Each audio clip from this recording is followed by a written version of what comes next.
Okay, Peyton, I'm using the same Devil Rays guy for a comp that I used with Brock because there's a similar thing here. And wanted to walk you through this. First of all, a lot of good stuff going on early. Good rock into negative movement. Back hip loaded good. Back leg in control of your stride. All good. Now, we talked before in the winter about coming out of your hip load on your stride. As you're getting into the ground, you're just starting to come forward a little prematurely. Let me roll with my thumb. It's not as sticky.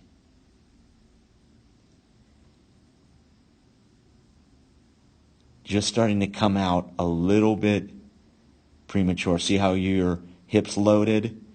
And you just start to unload a little bit before you get into the ground. As you watch your hands, right as you're getting into the ground, see how it starts to come forward just a little bit. Just a little bit.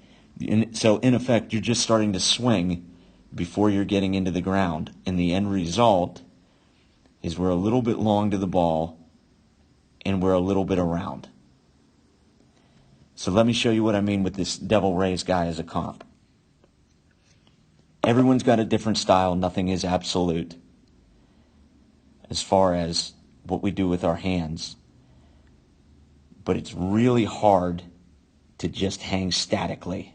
Think about as you throw and how you go back with your arm, and then it's as you're hitting the ground and your hips explode, your arm pops up.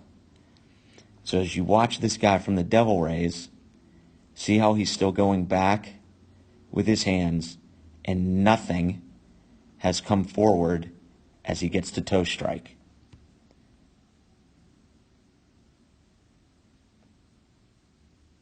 See how you're starting to swing just a little bit before toe strike. You can see you start to open up with your lower half. You come out of your hip load just a little bit, and your hands start to come forward ever so slightly, just off by a little bit.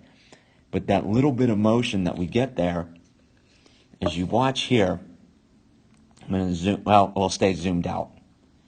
Okay? So here's the Devil Rays guy going back with his hands, and everything is still back as he gets to toe touch. There. Now, as you go to heel strike, see the space that you create between your top hand and your back shoulder? As the Devil Rays guys goes to heel strike, see how he stays tight. So as we zoom in, see the space between your top hand and your back shoulder? See the space that this guy has between his top hand and his back shoulder. So now you can see how you have to work to come back inside really hard, and you get going back a little bit with your head and you get a little bit around. Whereas this guy is just able to pull straight out of the slot, and he's able to get more extension. Something you may want to try. So just see how he's feeling himself going back with his hands as he gets to toe touch. Nothing's going forward. Nothing's going forward. Nothing's going forward. He's getting his weight off of his back leg, but he hasn't started to do anything here, and this is still going back.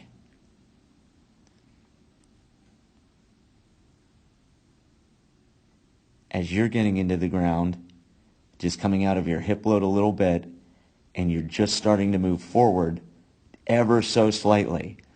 But that slight movement, again, as we really focus our attention on what it does to here, that slight movement creates that extra space. Whereas when we watch this guy and watch here, as he's still going back with his hands, you can see how much tighter he gets in there. So it's just a matter, Peyton, of figuring out for you, because you're doing good moves here. Good. Really good. But getting into the ground and being at toe strike like that.